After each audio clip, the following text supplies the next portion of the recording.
Bem-vindos a mais uma análise aprofundada aqui no nosso espaço. Hoje o foco é numa parte específica, mas olha, muito importante, da Lei 8.112 de 1990. Vamos falar do título 8, o que trata das chamadas disposições gerais. Isso aí, parece um nome genérico, disposições gerais, mas tem muita coisa relevante ali no meio, né? Exatamente. E a nossa fonte, claro, é o próprio texto da lei, aquela que rege os servidores públicos civis da União, das autarquias e das fundações públicas federais. Certo, o Regime Jurídico Único Federal. A missão hoje, então, é tentar desvendar o que essas disposições realmente significam, assim, na prática, Porque elas vão desde coisas simbólicas, tipo datas comemorativas, até regras bem concretas, como contagem de prazo, direitos sindicais e até quem é considerado família para a lei. é um conjunto variado, mas que amarra muitas pontas soltas, né? Perfeito, então, vamos começar a desempacotar isso. Artigo 236. Começa com um marco simbólico, né? É o Dia do Servidor Público. Fica instituído o 28 de outubro. Pode parecer só uma data no calendário. Mas não é tão simples assim, oficializar isso em lei reforça um reconhecimento da categoria. É um jeito de consolidar a identidade, sabe? Entendi. Dá um peso diferente, uma formalidade. Exato. Não é só um dia de, é um reconhecimento formal do papel deles. Faz sentido. Bom, saindo desse lado mais simbólico, vamos para o artigo 237. Esse fala de incentivos funcionais. Ah, esse é interessante. A lei prevê que os poderes, executivo, legislativo e judiciário, podem criar prêmios. Que tipo de prêmios? Pelo que entendi, são por ideias, inventos, trabalhos que melhorem o serviço. Isso, que aumentem a produtividade ou, olha só, que reduzam custos operacionais. E não para aí. Não? Tem mais? Tem. Fala também em conceder medalhas, diplomas de honrar ao mérito, condecorações, elogios formais. E um detalhe importante que a lei faz questão de frisar. Isso tudo é além do que já existe nos planos de carreira. Exato, é um extra. E o que eu acho fascinante aqui é essa menção explícita: produtividade e redução de custo. Mostra uma preocupação com eficiência, né? Sim, lá em 1990 já havia essa intenção de estimular não só o fazer o básico, mas a inovação, a busca por melhoria. Tipo um mecanismo para incentivar o servidor a propor soluções, a otimizar o recurso público. Uma ideia boa, sem dúvida. Mas será que isso pega na prática? É comum ver esses prêmios sendo dados? Olha, varia muito. A intenção é ótima, mas a aplicação, aí é outra história.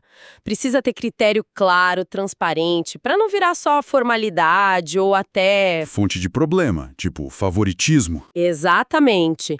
A gente vê algumas iniciativas pontuais, sim, concursos de boas práticas em certos órgãos, mas talvez não com a frequência que a lei permitiria. A burocracia para criar o prêmio às vezes atrapalha.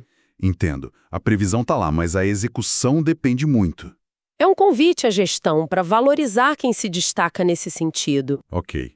Agora, vamos para algo super prático. Artigo 238. Como contar prazo na Lei 8.112. Isso é crucial. E como é?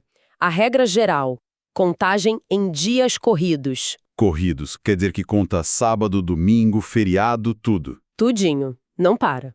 E o jeito de contar também é padrão. Exclui o dia do começo e inclui o dia do vencimento. Ah, e tem aquela proteção, né?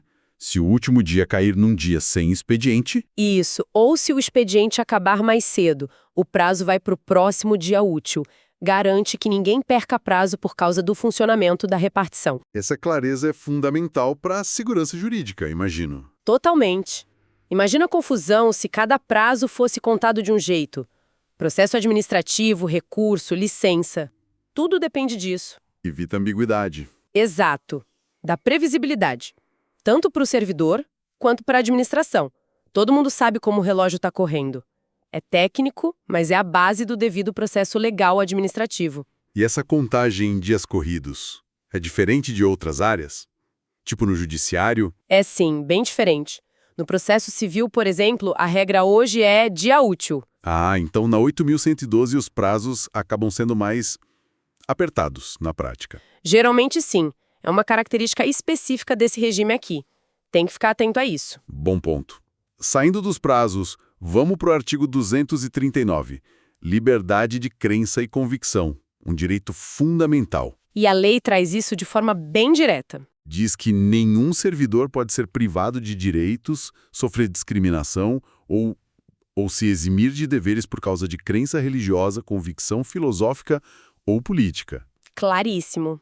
É o reflexo direto da Constituição, né? Isonomia, liberdade de consciência, de crença. Estabelece um equilíbrio delicado, parece. É exatamente isso.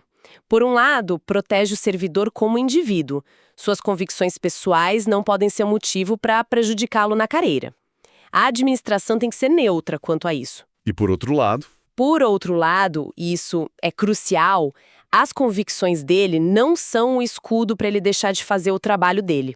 A função pública exige imparcialidade. o interesse público e a lei acima das crenças pessoais na hora de agir como servidor. Exatamente. É um ponto de equilíbrio. Proteger o indivíduo sem comprometer a neutralidade e a legalidade do serviço público. E como garantir esse equilíbrio na prática? É um desafio, né? Um desafio constante. Acho que a chave está na profissionalização, na clareza do papel. O servidor representa o Estado ali, não a si mesmo, e a gestão precisa coibir desvios, garantir impessoalidade, mas respeitar a liberdade individual fora da função. É uma tensão que exige bom senso. Uma reflexão importante mesmo. Bom, agora um artigo que sempre gera muito interesse. Artigo 240. Direito à livre associação sindical. Ah, sim. A Constituição já garante, mas a 812 detalha para o servidor federal. E traz garantias bem específicas. A primeira, a linha A, é ser representado pelo sindicato. E fala daquela substituição processual. O que é isso mesmo? É a possibilidade do sindicato entrar na justiça em nome de todo mundo da categoria ou de um grupo, para defender direitos, sem precisar de uma procuração de cada servidor. Facilita muito o acesso à justiça para questões coletivas. Entendi. Bem poderoso isso. E depois vem a linha B, a famosa inamovilidade do dirigente sindical. Essa é clássica. Quem é eleito para a direção do sindicato não pode ser removido ou transferido do local de trabalho contra a vontade dele. E essa proteção dura quanto tempo? Desde o registro da candidatura até 1 ano depois de terminar o mandato. A única exceção é se ele mesmo pedir para sair. É uma proteção forte para quem está na linha de frente da representação. Fundamental, porque a atividade sindical envolve cobrar, criticar a gestão, né?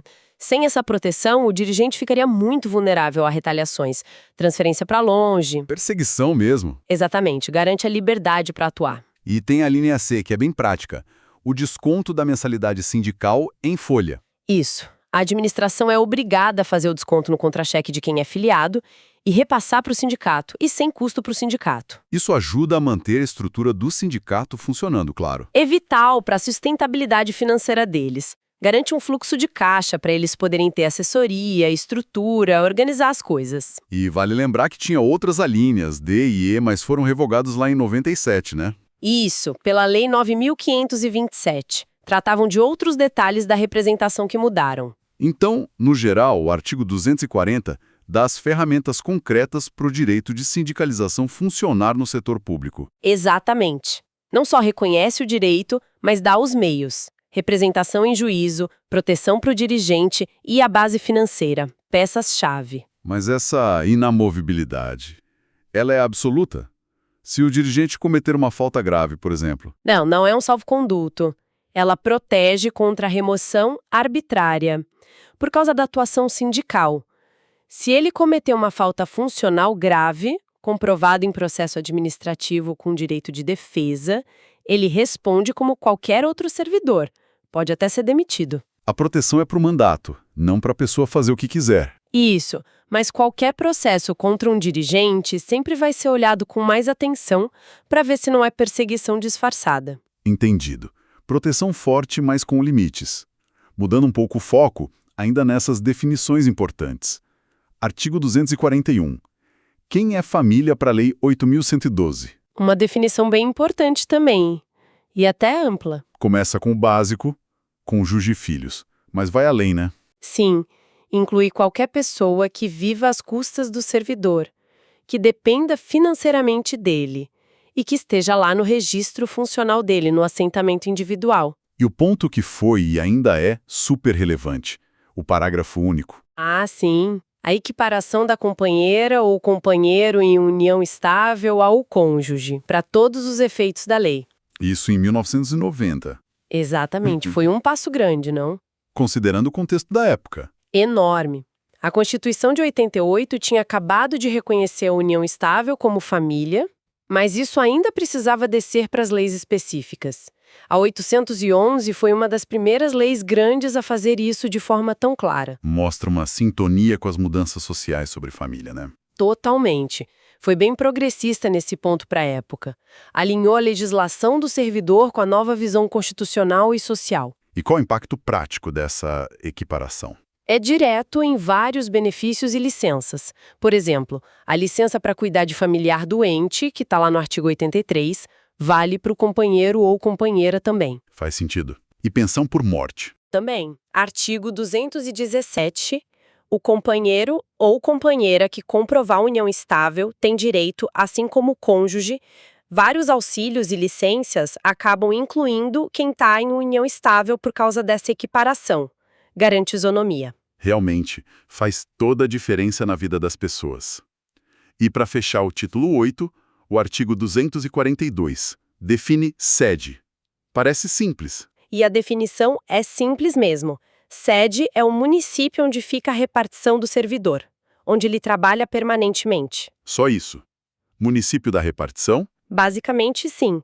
Mas essa simplicidade é a base para um monte de outras regras financeiras e administrativas. É o ponto de referência geográfico oficial.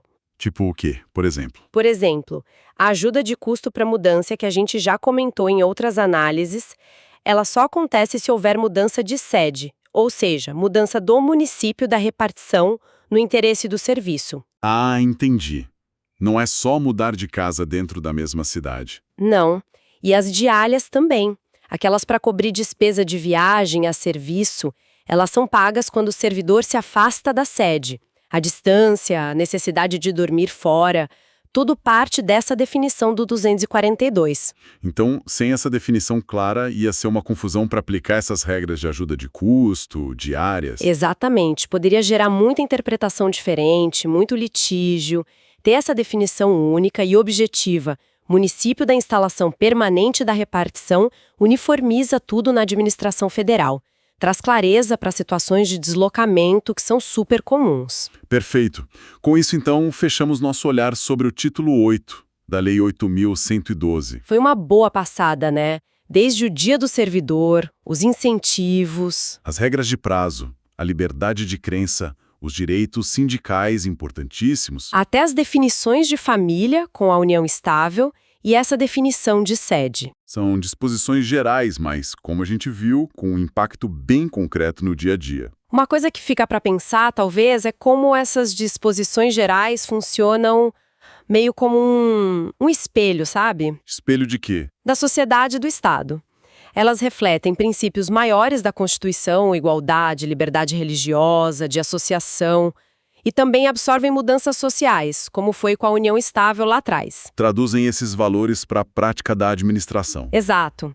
Aí fica a pergunta, né? Se a lei reflete essas evoluções, que outras transformações que a gente está vivendo hoje? Tecnologia, novas formas de trabalho. Diversidade. Pois é. Essas coisas poderiam ou deveriam aparecer no futuro título 8º. Como as regras gerais da administração podem continuar refletindo o nosso tempo? O que viria numa próxima reforma administrativa nesse capítulo? Excelente provocação para a gente terminar. Deixa o pessoal pensando. Agradecemos a companhia nesta análise focada no título 8º da Lei 8.112. Até a próxima.